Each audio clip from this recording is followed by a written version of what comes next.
खाली करा माईक खाली करा. सर, कॅप्टन खरात यांना अटक केलेली आहे. काय नेमकी तक्रार होती आणि काय आपण कारवाई केली?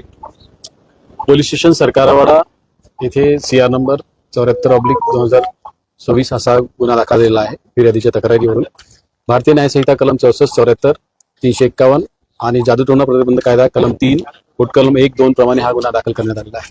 तपास चालू आहे. क्राईम ब्रांच युनिट 1 आणि गुंडा पथक तपास करीत आहे. काय तक्रार होती सर?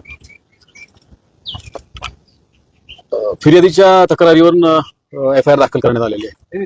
काय तक्रार होती? काय घडलं? आपण काय गुन्हा दाखल केला? ती महिलेच्या तक्रारीवरून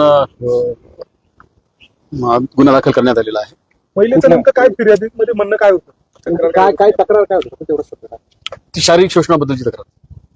सर, कुठले कलम लावले? कुठल्या कलम? भारतीय न्याय संहिता कलम 74, 64 आणि जादूटोणा प्रतिबंध कायदा कलम 3, 2, 1 प्रमाणे गुन्हा दाखल केला. सर, जो आरोपी आहे तो आरोपी नेमका कोण आहे, तो काय करतो, त्याची पाठवणी आहे, ती महिला त्याच्याकडे काय जातो?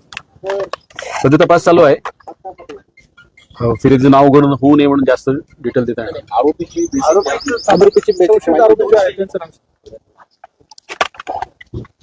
सध्या तरी नाव अशोक खरात म्हणून आलेलं आहे. किती महिलांच्या तक्रारी आहेत? सध्या एकच तक्रार.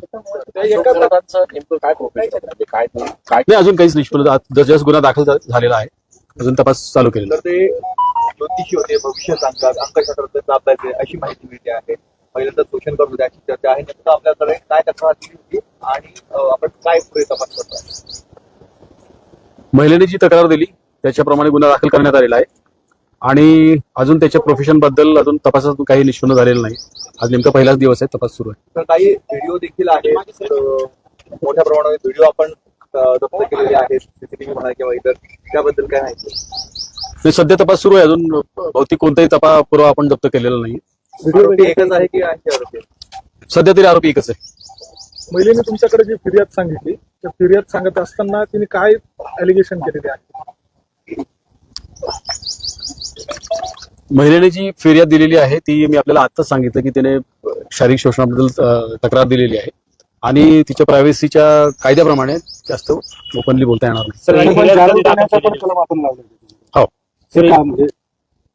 ते तिथे अट्रॅक्ट होतं ना, म्हणून लावलेलं आहे. सर, फिर्याद कधी दाखल झालेली? सर, 2022 हा, काल दाखल झाली ना रात्री.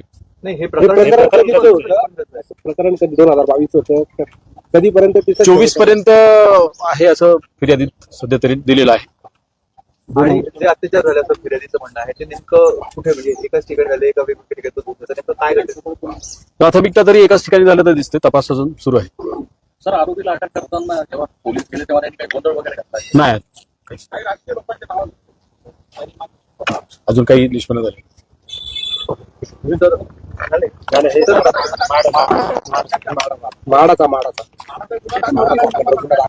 म्हाडा प्रकरणी गुन्हा दाखल झालेला आहे. एक आरोपी अटकेत आहे आणि आणखी काही आरोपी जे आहेत ते फरार असल्याचं कळतंय. तपास नेमका कशा पद्धतीने सुरू आहे?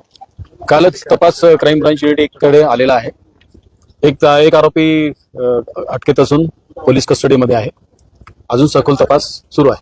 आरोपी कोण आहे, त्याचा नेमकं काय रोल होता या सगळ्या प्रकरणामध्ये? सोनू मनवानी म्हणून आरोपीचं नाव आहे आणि तो पोलीस कस्टडीमध्ये आहे. त्याचा काय रोल आहे याच्यासाठीच आपण PC घेतलेला आहे आणि पोलीस तपासात तर आता 2-3 दिवस झाले PC घेऊन, नेमकं काय निष्पन्न झालं?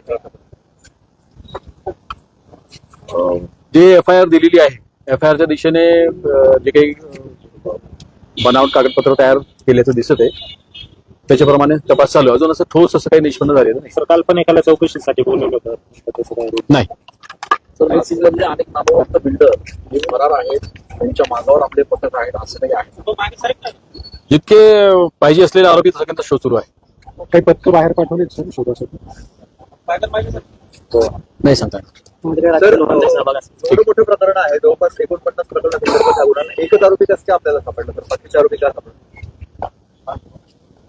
तो तपासाचा भाग आहे की समजा शोध सुरूच आहे आरोपीचा. जो सापडला त्याला आपण अटक केलेलं आहे.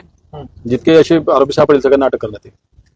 काही आरोपींचे फोन वगैरे बंद येत आहे का? तुम्ही संपर्क करताय? तो तपासाचा भाग आहे. चल, थँक्यू.